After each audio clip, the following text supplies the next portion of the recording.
Orient bell tiles studio से आप देख रहे हैं एबीपी न्यूज। नमस्कार, मैं हूं चित्रा त्रिपाठी। शाम के 5 बजने को है, वक्त हो चला है महादंगल का। आज यूपी की राजधानी लखनऊ से मैं आपके साथ मौजूद हूं। उत्तर प्रदेश में अगले साल विधानसभा के चुनाव होने वाले हैं, लेकिन सर्दी के इस मौसम में अभी से चुनाव की तपिश महसूस की जा सकती है। विधानसभा चुनाव को लेकर हर पार्टी अपना अपना दांव आजमा रही है। बीजेपी डबल इंजन की सरकार का दम भर रही है। कल पीएम मोदी ने भी कहा कि डबल इंजन की सरकार से ही यूपी में विकास ने रफ्तार पकड़ी है। आज विकास ही यूपी की नई पहचान बन गई है। वहीं लोकसभा चुनाव में सफलता से समाजवादी पार्टी का जोश आई है। अखिलेश यादव को अपने पीडीए वाले फॉर्मूले पर जीत का भरोसा है और हर रोज सामने आकर नए नए वो दावे भी कर रहे हैं। फिलहाल दावों के इस दंगल के बीच यूपी में 3 दिन पहले बीजेपी के ब्राह्मण विधायकों की बैठक को लेकर भी राजनीति का माहौल अब तक गर्म है। अब बीजेपी के प्रदेश अध्यक्ष ने जाति के नाम पर बैठक करने वाले विधायकों को फटकार लगाई है। साफ साफ शब्दों में कहा है कि बीजेपी किसी जाति विशेष की राजनीति नहीं करती, सबका साथ और सबका विकास ही पार्टी का मूल मंत्र है। बैठक करने वाले विधायकों को हिदायत भी दी गई है कि अगर इस तरह की बैठक दोबारा हुई तो उसे अनुशासनहीनता माना जाएगा। जाति की राजनीति पर बीजेपी के प्रहार के बाद विरोधियों का सवाल बरकरार है। समाजवादी पार्टी बीजेपी पर ब्राह्मण समाज की अनदेखी के आरोप लगा रही है। ये सवाल भी पूछ रही है कि ब्राह्मण विधायकों की मीटिंग पर तो ऐतराज जता दिया गया, लेकिन इसी साल अगस्त में हुई ठाकुर समाज के विधायकों की बैठक के बारे में विधायकों को क्यों नहीं चेताया गया। सपा ब्राह्मण विधायकों को अपनी पार्टी में आने का न्योता भी दे रही है। बकायदा खुद अखिलेश यादव इसको लेकर मोर्चा संभाल रहे हैं।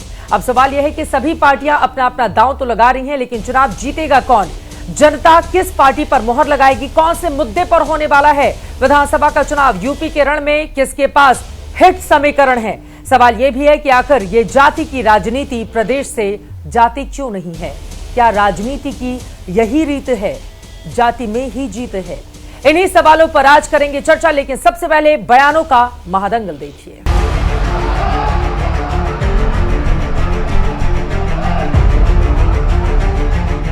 तो भाजपा की डबल इंजन सरकार का बहुत अधिक फायदा उत्तर प्रदेश को हो रहा है। किसी प्रदेश का मुख्यमंत्री झूठ बोले और उसके साथ खड़े हुए जो पसंद नहीं कर सकते मुख्यमंत्री को, वो झूठ बोले। समय आने पर बुलडोजर एक्शन भी, उसकी तैयारी भी रहेगी। उस समय चिल्लाना मत करो।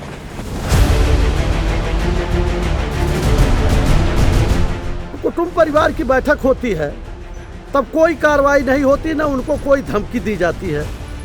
और अगर ब्राह्मण भूमिहार के विधायकों ने सत्र के दौरान बैठक कर लिया तो प्रदेश और केंद्रीय नेतृत्व को बड़ी दिक्कत हो रही है। अखिलेश यादव और राहुल गांधी ये बताएं कि मुसलमानों में जातियां क्यों नहीं ढूंढते। तो जातियों की चर्चा जो लोग करना चाहते हैं उनको ये बता देना चाहता हूं कि बिल्ली के भाग से सीका नहीं फूटता और गिद्ध के चाहने से इंसान नहीं मरता। कि जितने भी दुखी हैं ब्राह्मण समाज के लोग जो दुखी हैं, हमारे साथ आए और हमारे साथ आने पर उन्हें पूरा सम्मान देने का काम हम लोग करें।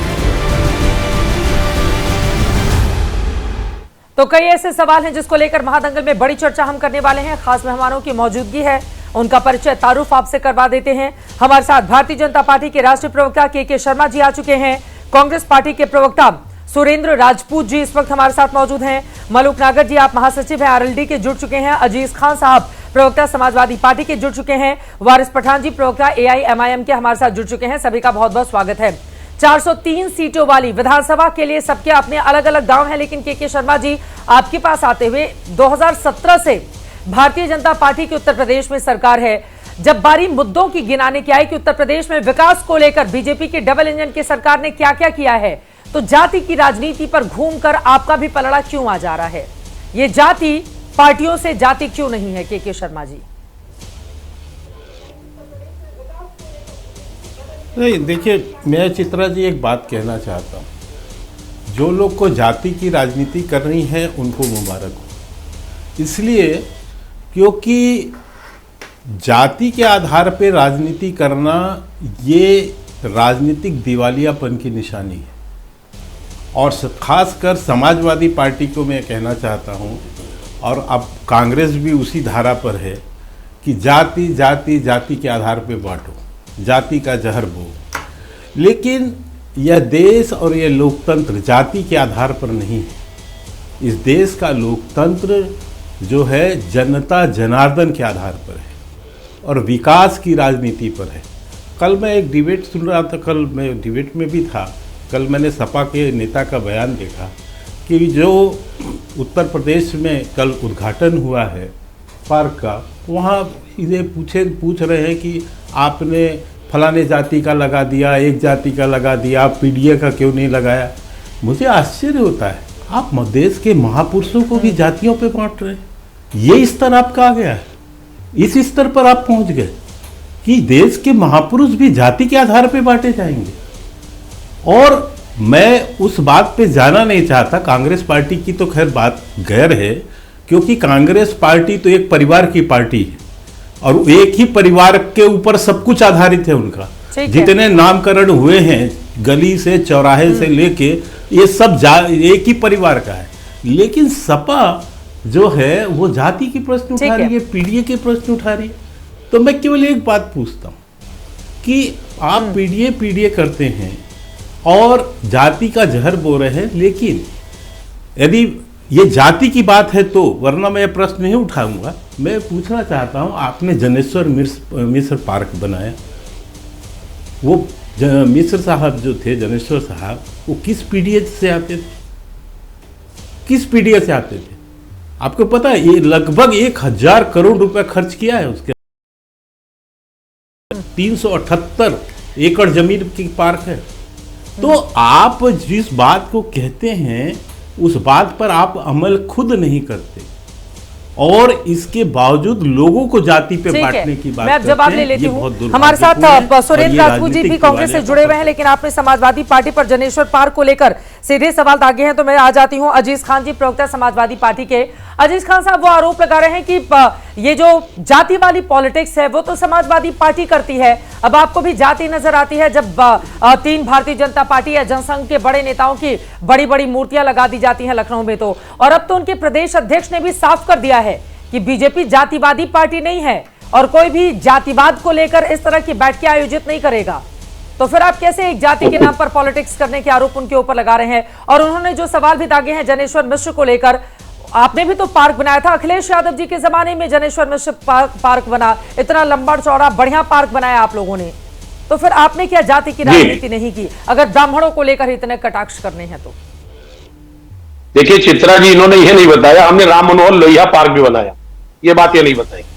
मैं एक बात और बताऊं, बड़ा स्पष्ट है।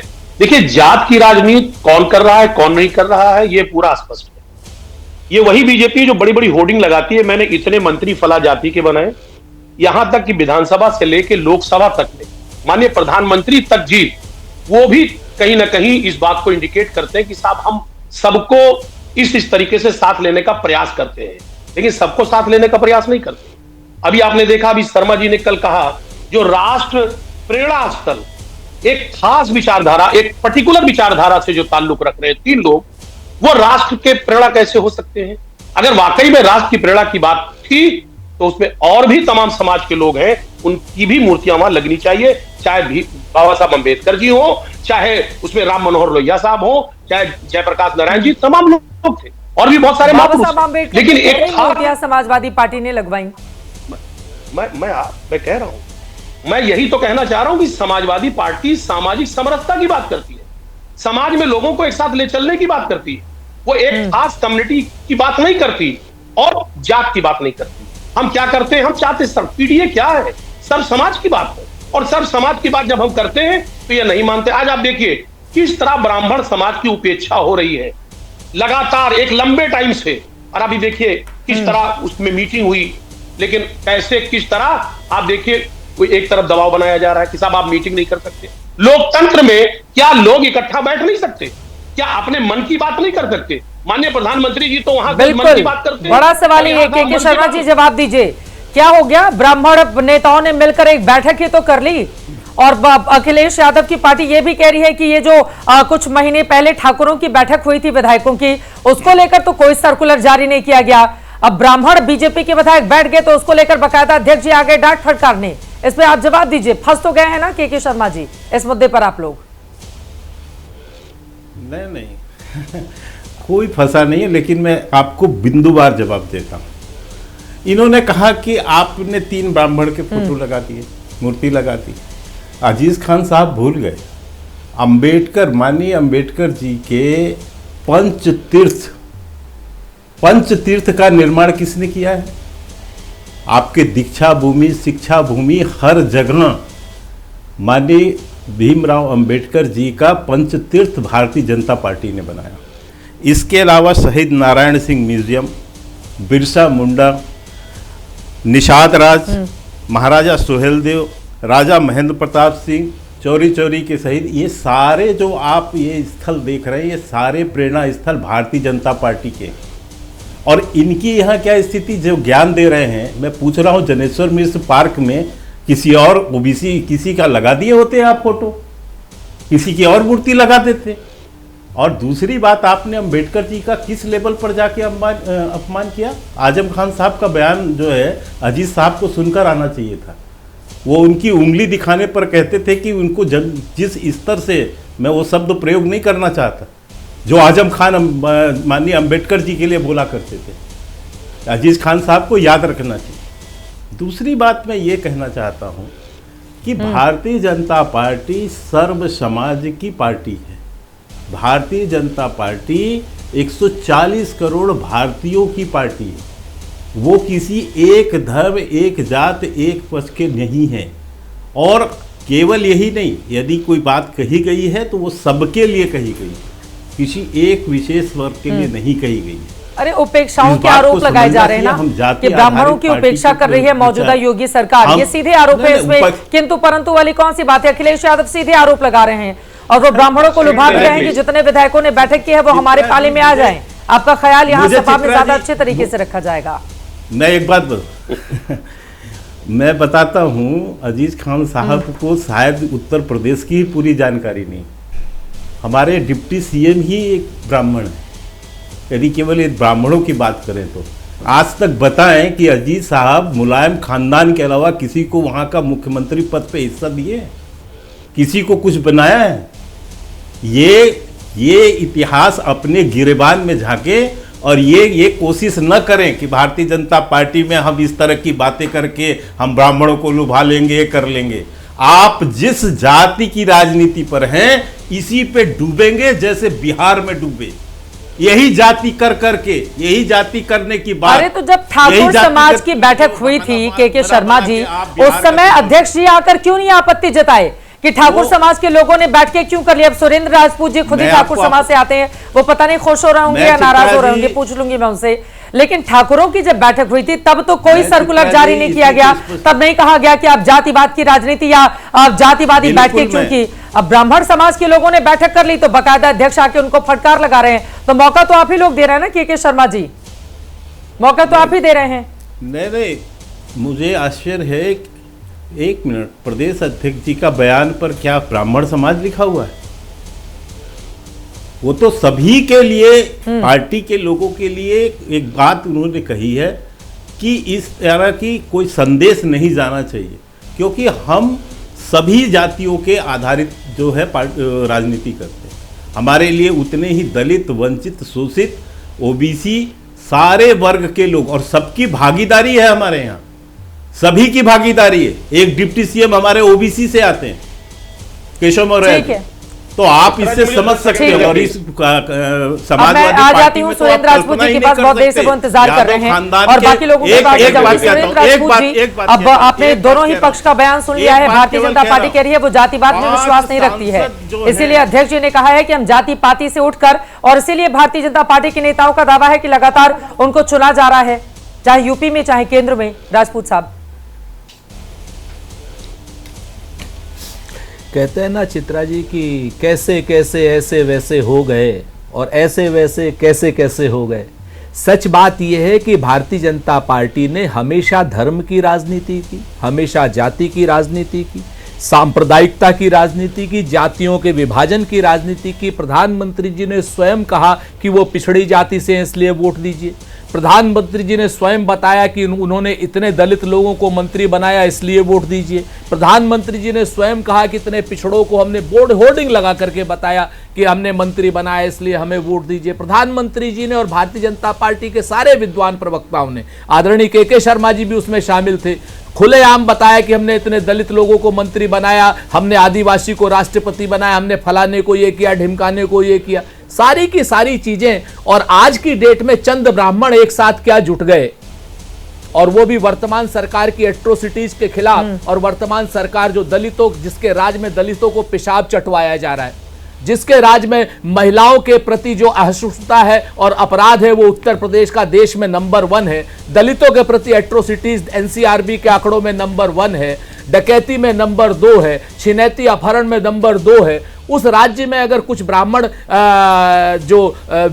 क्या नाम विधायक थे, वो अपनी उपेक्षा को लेकर के अगर आपके सामने बैठ जाते हैं तो उनको डांट दिया जाता है। और उससे पहले आपने मेरे ऊपर कहा कि मैं हूं ठाकुर, लेकिन ठाकुर आदमी तो हमेशा जस्टिफाइड बात करता है।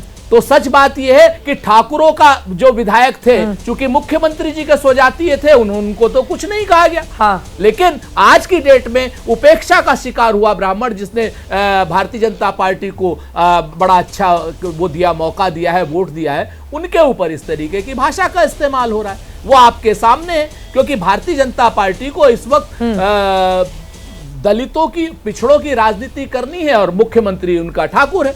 तो ये सारी की सारी बातें अपने आप, जिसको कहते हैं ना, इंट्रा कॉन्ट्राडिक्शन है, नंबर 1। नंबर 2, विषयांतर करने की राजनीति है। मैं तो ब्राह्मण समाज के सारे विधायकों से कहता हूं कि एक स्वर में आकर कहिए ना कि 69,000 शिक्षकों की भर्ती आप मार्ग प्रशस्त कीजिए। 3 लाख, 3.5 लाख से ज्यादा जो पद खाली पड़े हुए हैं उत्तर प्रदेश में, स्वीकृत पद चित्रा जी, वो सारे भरवा दीजिए। मैं तो कहूंगा कि दलितों का पेशाब जिन लोगों ने चटवाया है, उन लोगों को जेल में भिजवाइए। तो इस तरीके की भाषा अगर बात करेंगे तो ज्यादा बेहतर होगा। लेकिन विषयांतर करने में भारतीय जनता पार्टी माहिर है। और भारतीय जनता पार्टी के जितने साथी बाराती लोग, भी हमारे मलूक नागर साहब आएंगे, मलूक नागर साहब भी उन्हीं की भाषा, उन्हीं की ढपली गाएंगे, हम जानते हैं अच्छी तरीके से। और एक के शर्मा जी कह रहे थे, अरे के शर्मा जी, गांधी परिवार ने और नेहरू परिवार ने 48 साल जेल में काटे, 48 साल। इसलिए उनके नाम पर नाम भी रखे जाएंगे, और उनके 2 प्रधानमंत्री शहीद हुए हैं, उनके नाम पर भी नाम, 400 से ज्यादा योजनाएं भी रखी जाएंगी। लेकिन कल जो नागर साहब, मैं आपके पास आऊंगी, के शर्मा जी 2 लाइन में जल्दी से जवाब देंगे, उसके बाद नागर साहब मैं आ रही हूँ आपके पास। गांधी खानदान की बपौती है, इस कभी इस भौकाल में रहिएगा मत। ये देश की जनता ना, अरे ये गांधी खानदान की बपौती थी, है और रहेगी के शर्मा, क्योंकि हम लोगों ने शहादत की है, सीट के तुम लोगों ने तो गद्दारी की है, दलाली की है, देश की जनता ने आपकी। क्या गांधी खानदान चिल्लाते हो? अरे बपौती है क्या ये देश? अंग्रेजों गांधी खानदान की, और अंग्रेजों के सामने पेंशन लेने वाले लोग आज की डेट में बिल्कुल है बपौती।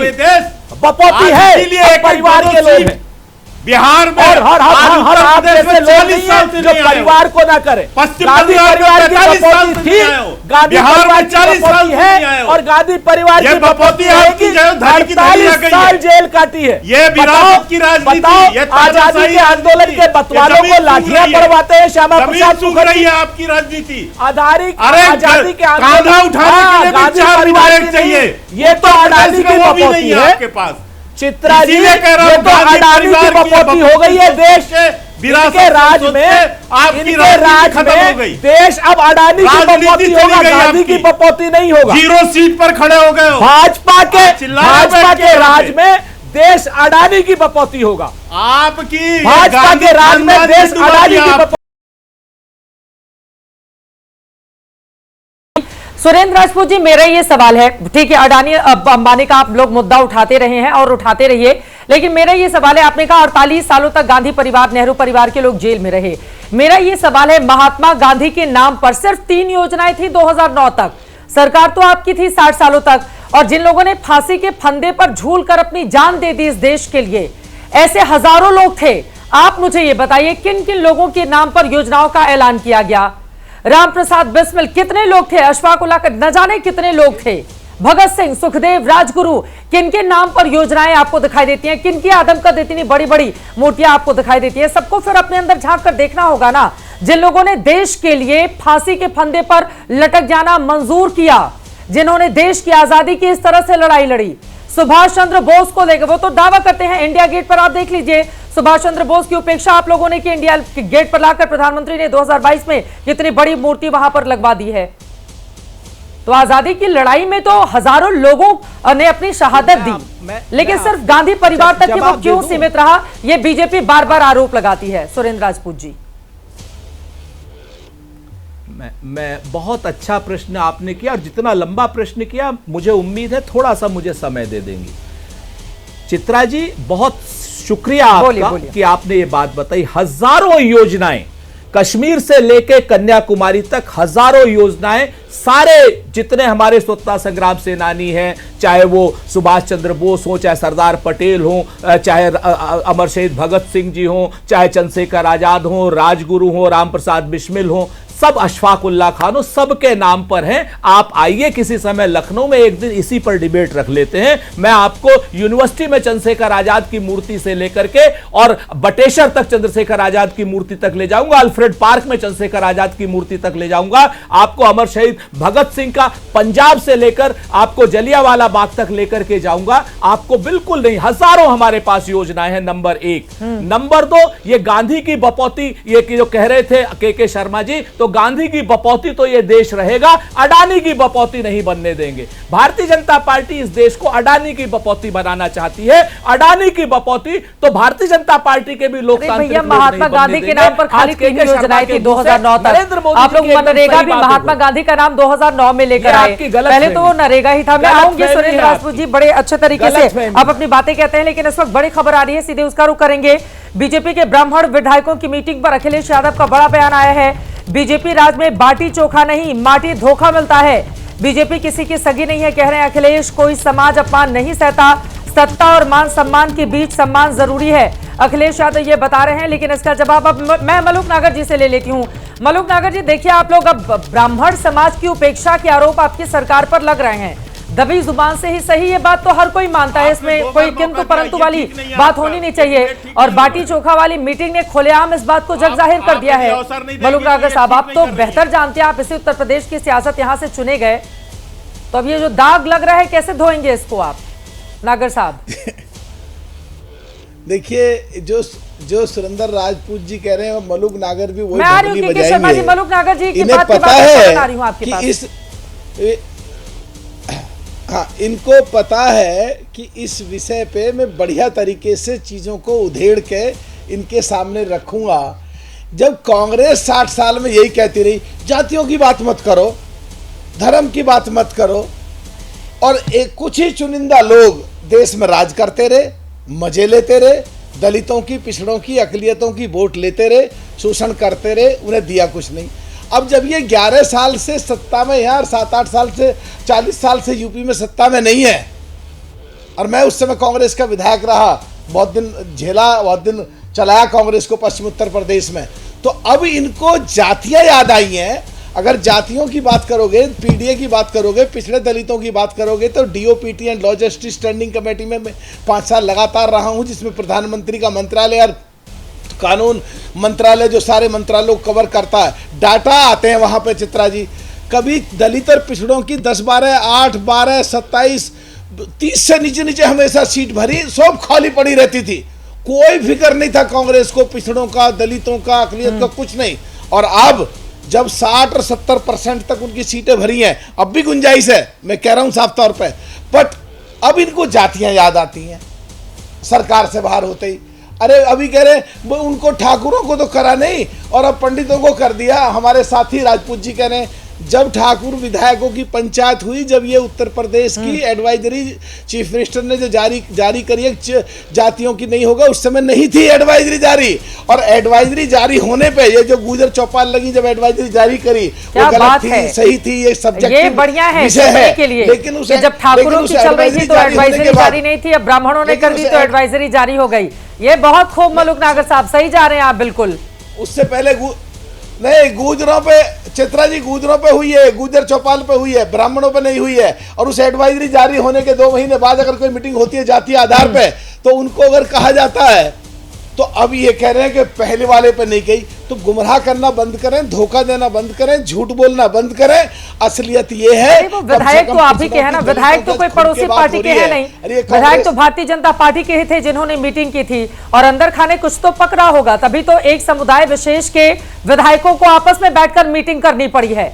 बाकायदा उन लोगों ने अपने नाम लिखे, नाम के आगे मोबाइल नंबर लिखे और कहा कि इस तरह की बैठकें आगे भी की जाती रहेंगी। लिट्टी चोखा ही तो खाने के लिए बैठे थे, तब इसको लेकर इतनी गाइडलाइंस क्यों जारी कर दी? अब किसी के घर में मान लीजिए तमाम विधायकों को बुलाया जाए, एक समाज के सब लोग वहां पर लिट्टी चोखा खा ले तो क्या दिक्कत हो गई? उसको लेकर इतना आंखें करने की जरूरत क्या हो गई?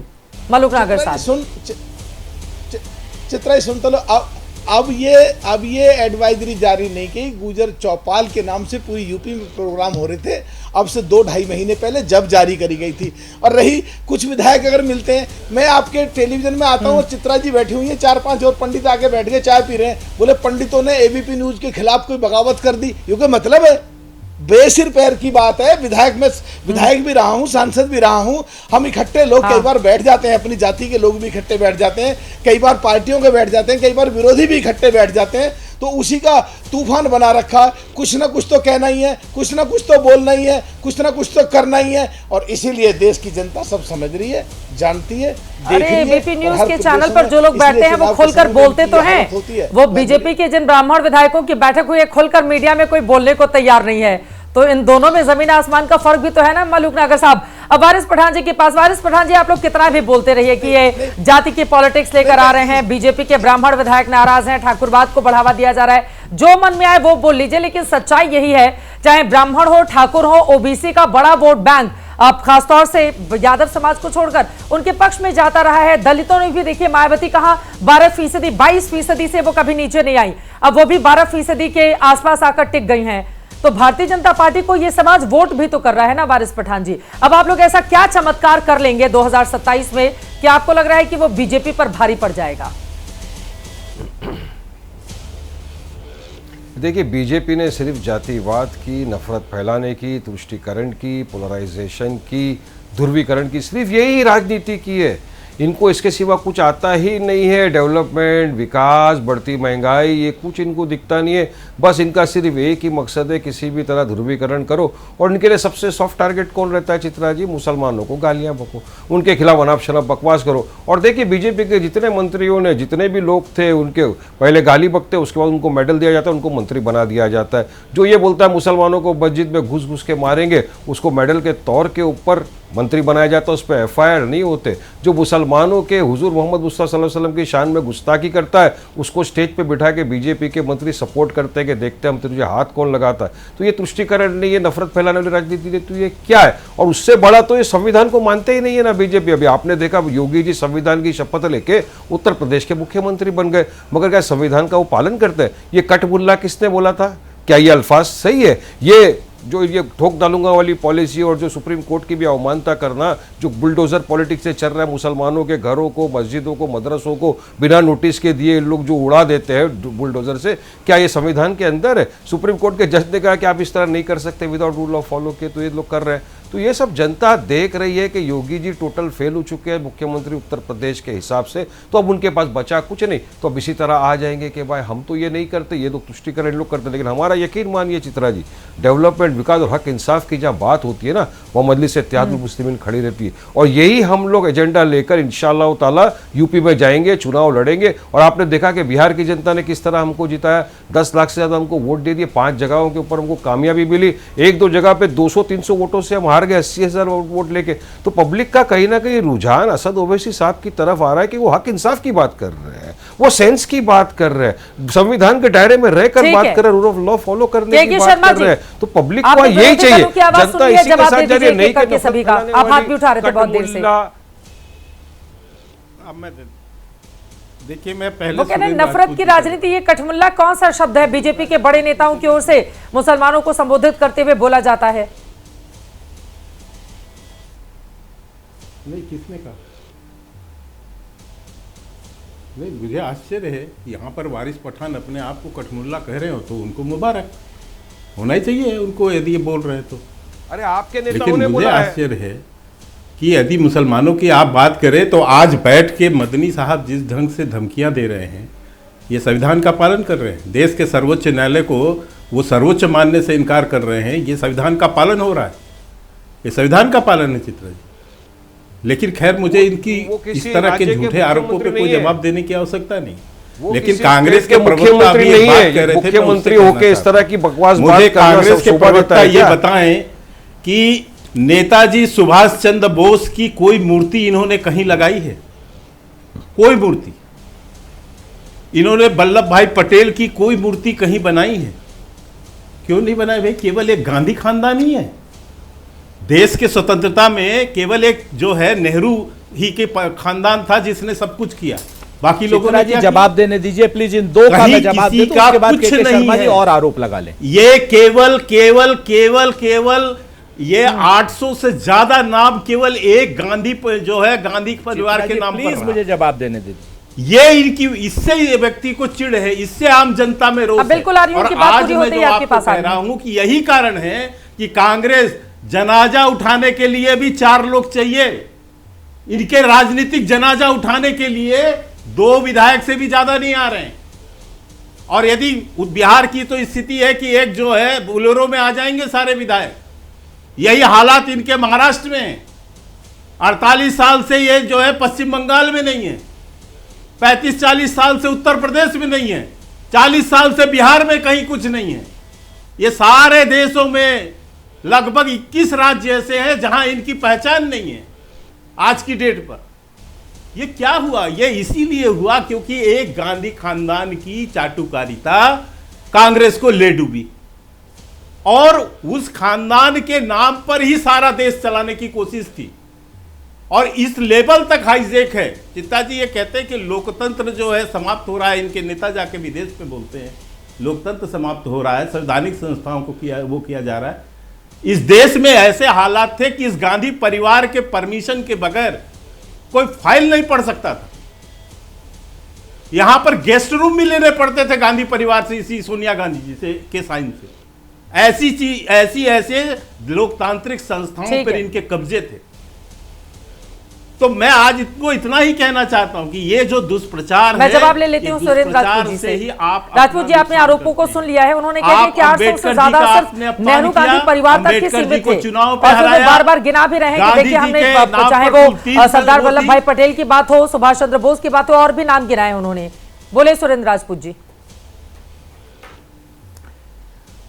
चित्रा जी, भारतीय जनता पार्टी के मैं के शर्मा जी को बड़ा पढ़ा लिखा हमारे विद्वान साथी हैं, लेकिन ये लोग भी यूनिवर्सिटी के व्हाट्सएप यूनिवर्सिटी पर आ गए। 1949 में 1949 में सरदार पटेल की मूर्ति पंडित जवाहरलाल नेहरू ने बनवाई थी, कांस्य प्रतिमा गोधरा में बनवाई थी। अगर नहीं इनको पता है तो मैं जाकर के फोटो भी भेज देता हूं और ऐतिहासिक प्रमाण भी भेज देता हूं। आपको पता है वल्लभ भाई पटेल जी के अंतिम संस्कार में जाने के लिए मना कर दिया था। यह तो तथ्यात्मक रिपोर्ट है।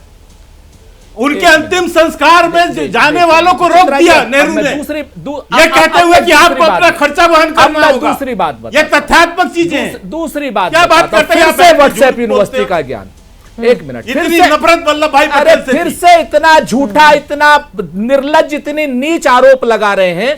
पंडित जवाहरलाल नेहरू स्वयं सरदार पटेल के अंतिम संस्कार में थे। सारे पेपर मौजूद है। दूसरी चीज, मैं राजनीति छोड़ दूंगा और ये मेरा अगर गोधरा में ये मूर्ति नहीं दिखाई तो मैं राजनीति छोड़ दूंगा, वरना के शर्मा तुम राजनीति छोड़ देना, तुम राजनीति छोड़ देना। अगर आप लोग इस तरीके से इतने सम्मानित चैनल पर इतना झूठ बोलेंगे तो मैं आपको चित्रा जी नंबर 1, नंबर 2 सरदार पटेल के नेहरू के लेटर है, नेहरू जी 6 घंटे पेश कर दूंगा, 6 घंटे शामिल रहे। एक बात। दूसरी बात मैं आपको गोधरा की मूर्ति का मैंने बता दिया।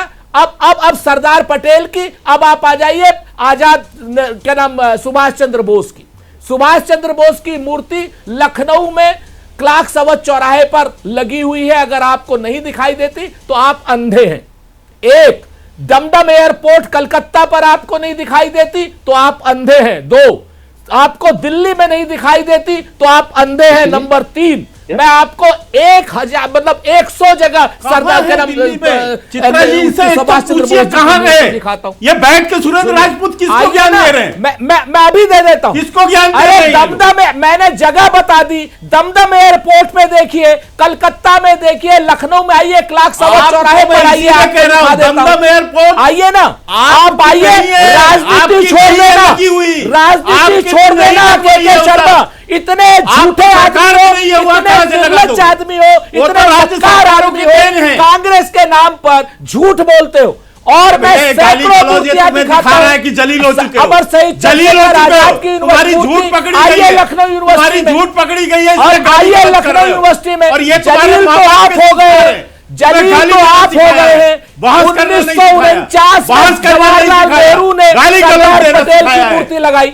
अब आप आ जाओ, सरदार पटेल का आपने विरोध कर दिया। सरदार पटेल के नाम पर हमने बड़ौदा का एयरपोर्ट बनाया। सरदार पटेल के नाम पर हमने बड़ौदा का एयरपोर्ट बनाया 1990 में, और भारतीय जनता पार्टी ने वहां आंदोलन किया। भारतीय जनता पार्टी ने वहां आंदोलन किया कि सरदार पटेल के नाम पर एयरपोर्ट नहीं बनना चाहिए। और ये है के शर्मा जैसे ये लोग पढ़ लिख कर नहीं आते हैं, ये यूनिवर्सिटी के प्रोडक्ट हैं, और लगातार। और सुनिए, अभी चंद्रशेखर आजाद की मूर्ति बता देता हूं, लाला लाजपत राय की मूर्ति बता देता हूं, रोशन सिंह की मूर्ति बता देता हूं, अशफाक उल्लाह की मूर्ति बता देता हूं, अमर शहीद भगत सिंह की मूर्ति बता देता हूं। लेकिन आप लोगों ने झूठ के सिवाय, हम गाली गलौच नहीं करते के शर्मा, हम गाली गलौच नहीं करते। व्हाट्सएप यूनिवर्सिटी के प्रोडक्ट हो, व्हाट्सएप यूनिवर्सिटी के प्रोडक्ट रहोगे। सच बात यह है, सुभाष चंद्र बोस की जो फाइलें जब सब आपको जवाहरलाल नेहरू जी का, ये कांग्रेस पार्टी के संस्कार हैं। आप गालियां बकते हैं, बोस जी को छोड़ आप बहस नहीं कर पाते।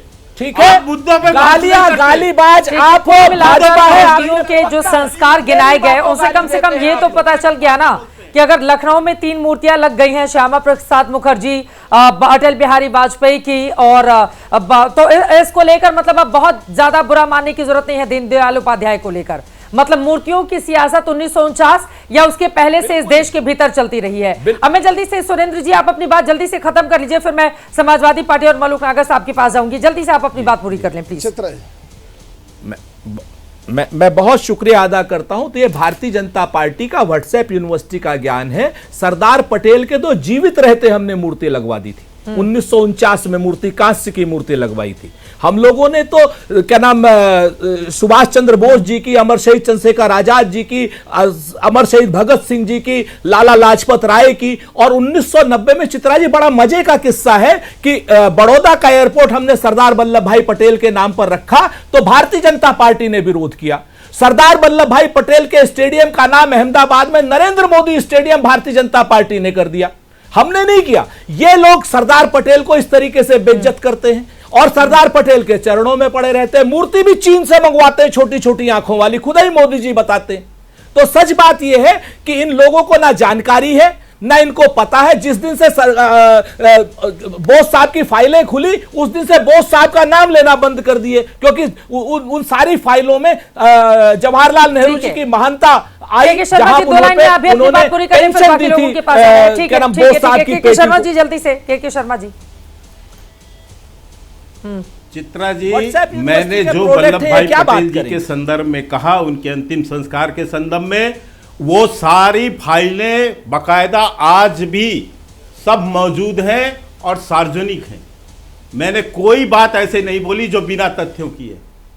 जिस ढंग से नेहरू ने अपमान किया वल्लभ भाई पटेल जी का, वो सारी चीजें, और दुनिया भर की झूठ ये बोलते, सबको पता है कि आपने क्या नेताजी के नाम पर कोई योजना चलाई, क्या आपने उनको कोई सम्मान दिया, अम्बेडकर जी को भारत।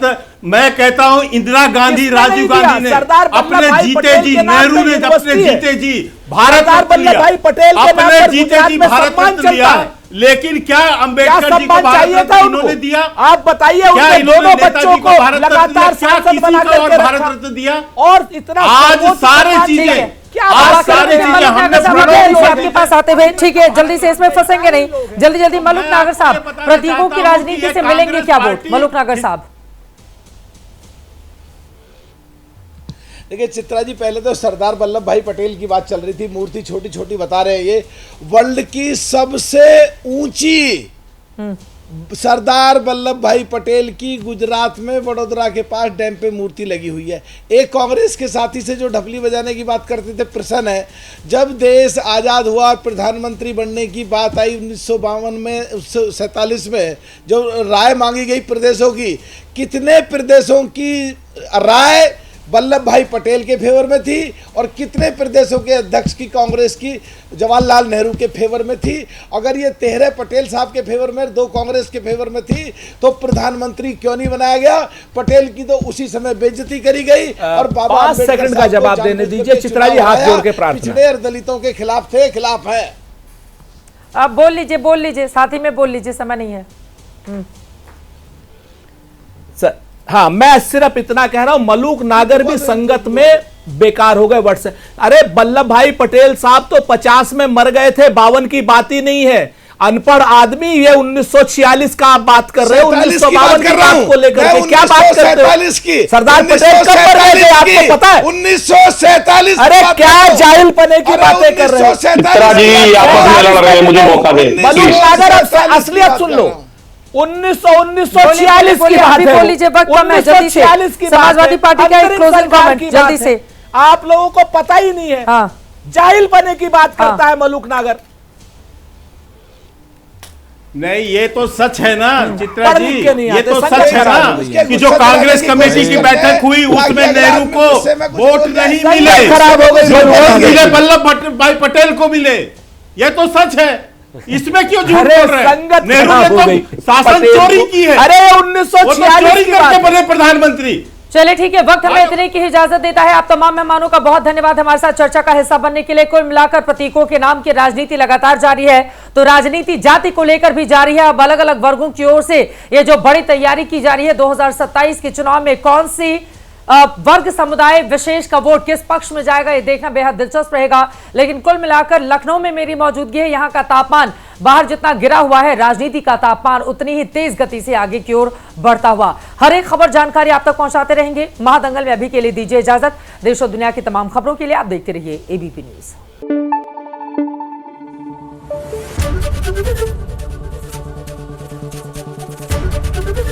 एबीपी न्यूज आपको रखे आगे।